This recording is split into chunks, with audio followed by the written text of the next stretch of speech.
We are coming to you with urgent breaking developments out of Israel. And what is unfolding on your screens right now is unlike anything this conflict has produced since the first missile crossed Iranian airspace. This is Wave 60. Let that number register for a moment. Not a continuation of a single sustained barrage, not the second or third escalation in a sequence that analysts were still trying to map. Wave 60. 60 discrete, organized missile operations launched against Israeli territory since this conflict began. And Wave 60 is different from every wave that came before it, not in degree but in kind. Because Wave 60 has a name, it has a cause. And the cause was announced by Iranian state media 6 hours ago in a broadcast that lasted less than 90 seconds and changed the trajectory of this war permanently. Ali Larijani is dead. The confirmation came from Tehran without elaboration, without details about the circumstances, without any statement about how or where, just the announcement. One of the most significant figures in the architecture of the Iranian state, former Speaker of the Parliament, former Secretary of the Supreme National Security Council, a man whose family connections to the supreme leadership represented a direct line into the innermost circle of Iranian power, is gone. And Iran has told the world, in the hours since that announcement, exactly what his death means for this conflict. What you are watching right now is the answer. The footage coming in from Tel Aviv is unlike anything in 60 waves of this conflict. We want to be measured in how we describe it because precision matters in a moment like this. But measured description of what these videos show leads to a single conclusion that cannot be softened into something more comfortable. There is no Tel Aviv skyline visible in the footage coming in right now. There is smoke.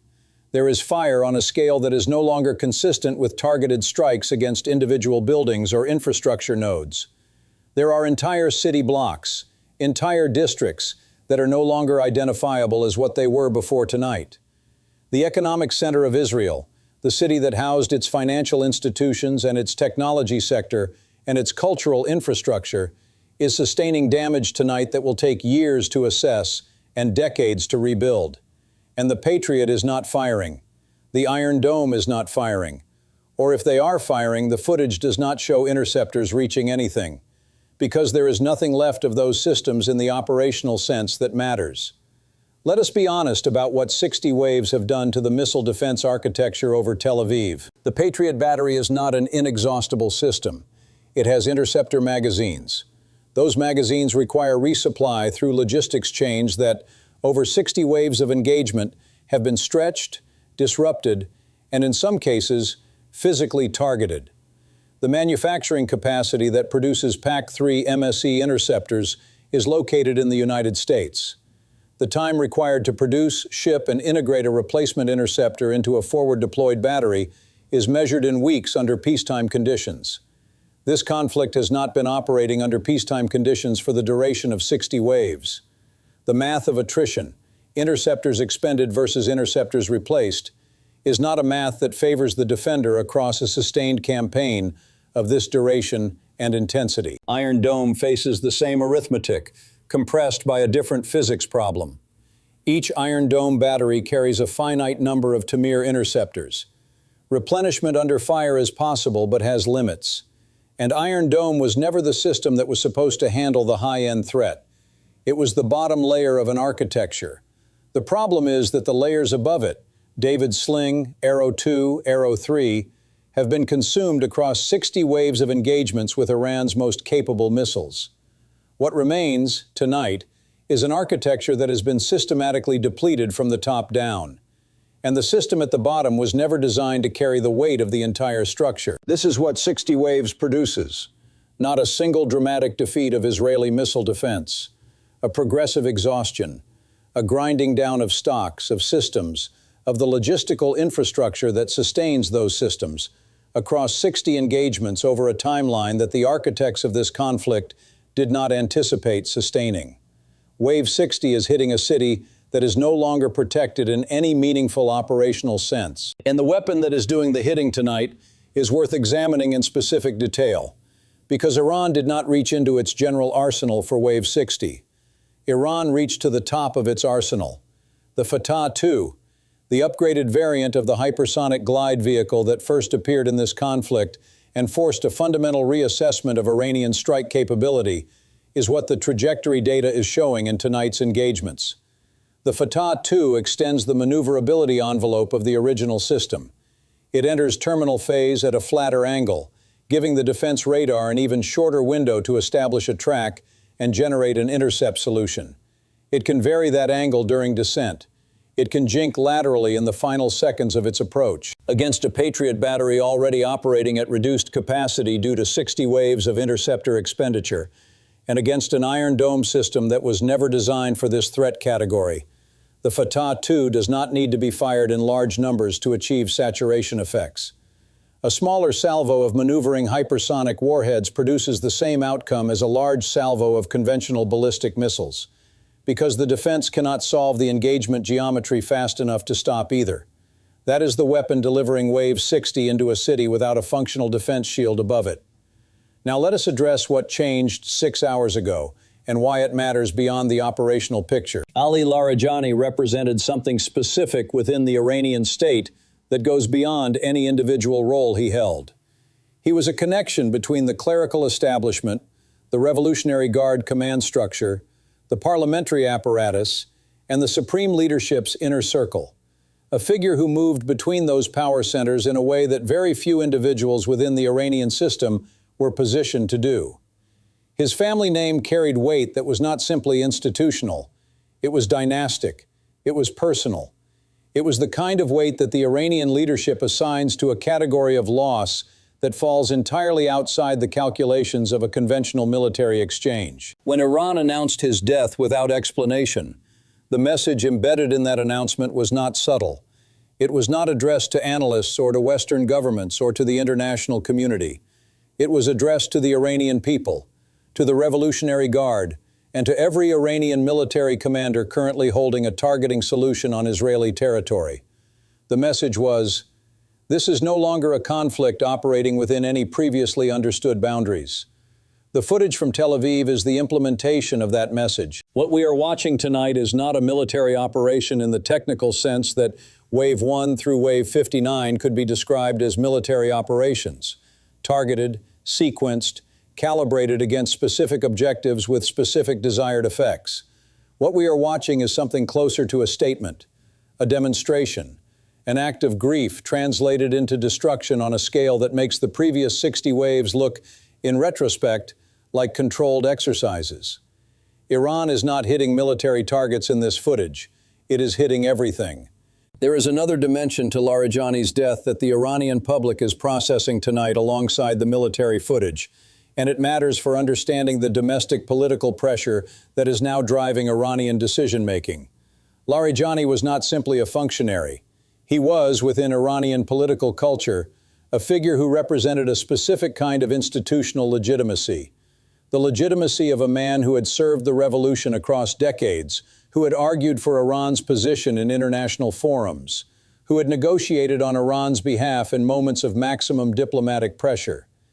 His death is not being processed inside Iran as a military casualty. It is being processed as an assassination, as a violation, as the targeting of something that the other side was supposed to understand was off limits. And that processing, that emotional and political framing inside Iranian society, is producing the pressure that Iranian military commanders are responding to tonight with the scale of what they are launching. When a population processes a military death as an assassination rather than a battlefield casualty, the response it demands from its government is not proportional. It is not calibrated. It is total.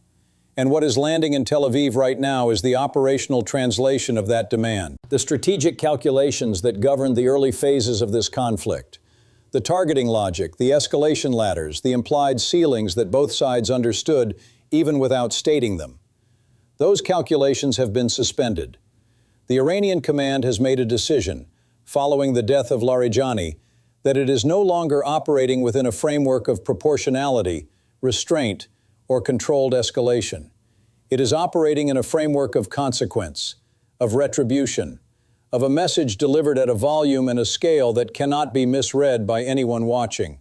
And nobody who is watching this footage from Tel Aviv is misreading it. For the American administration, the situation tonight is beyond the category of political problem that previous waves created.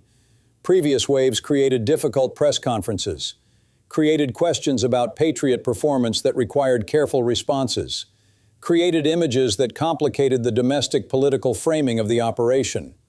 Wave 60, following the death of a figure of Larijani's stature, following 60 engagements across a timeline that stretched far beyond any public projection of how long this conflict would last, following footage that shows Tel Aviv absorbing destruction without a functioning defensive response. This is not a press conference problem. This is a strategic crisis of the first order. The operation was designed to demonstrate American and Israeli dominance, to present the world with an image of Western capability so overwhelming that Iranian resistance would collapse quickly enough that the costs would remain manageable. The costs are not manageable. The images on your screen are the evidence. 60 waves of Iranian missiles, a defense architecture reduced to its last operational capacity, a city whose skyline is unrecognizable in footage transmitted around the world, and an Iranian military command that has just told the world, through the scale of what it has launched tonight, that the death of Ali Larijani did not break its will. It focused it. There is a question that every government watching this coverage tonight is asking, and it is a question that has no comfortable answer. How does this end? The ceasefire conversations that have been moving through diplomatic back channels for weeks, through Qatari intermediaries, through Turkish diplomatic frameworks, through back-channel communications that Washington and Tehran have both officially denied, while both unofficially sustained. Those conversations were premised on a set of military facts on the ground, on a rough equivalence of exhaustion, on both sides having absorbed enough damage that a negotiated pause could be presented to domestic audiences as something other than defeat. Wave 60 changes those facts. The death of Larijani changes them further. Iran has just demonstrated that it retains the capacity and the will to escalate in a manner that the 60-wave timeline has not diminished. That demonstration makes the ceasefire mathematics harder, not easier. An Iran that has just launched the most destructive single wave of this conflict, in explicit response to the death of a senior figure, is not an Iran that is in a position, politically, institutionally, psychologically, to sit down at a negotiating table tomorrow and accept terms that look like a pause. And an Israel absorbing footage of Tel Aviv that looks like the footage coming in right now is not in a position to accept terms either. Those diplomatic channels did not break down because the diplomats stopped talking. They broke down because the ground shifted beneath every assumption that made the talking possible. The assumption that both sides retained enough control over their own escalation decisions to honor a pause. The assumption that the damage absorbed by each side was roughly legible to the other side and could be translated into a shared understanding of costs. The assumption that leaders on both sides retained the domestic political space to accept something short of total victory. Every one of those assumptions is now in question, and diplomatic frameworks built on assumptions that are in question do not produce agreements. They produce the appearance of process while the missiles continue to fly.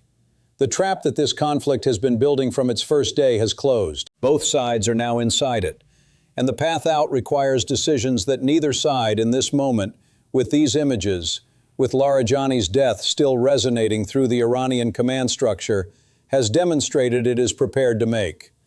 We are monitoring all incoming footage from Tel Aviv and the broader Israeli theater. We are tracking Iranian military communications, Revolutionary Guard statements, and diplomatic signals from every channel that remains open. What Wave 60 looks like when it ends, what is left standing in Tel Aviv when the smoke permits a clear assessment, will determine whether this conflict finds a ceiling or whether the ceiling was already removed 6 hours ago when Tehran announced that Ali Larijani was gone. Stay with us. We will not leave this coverage.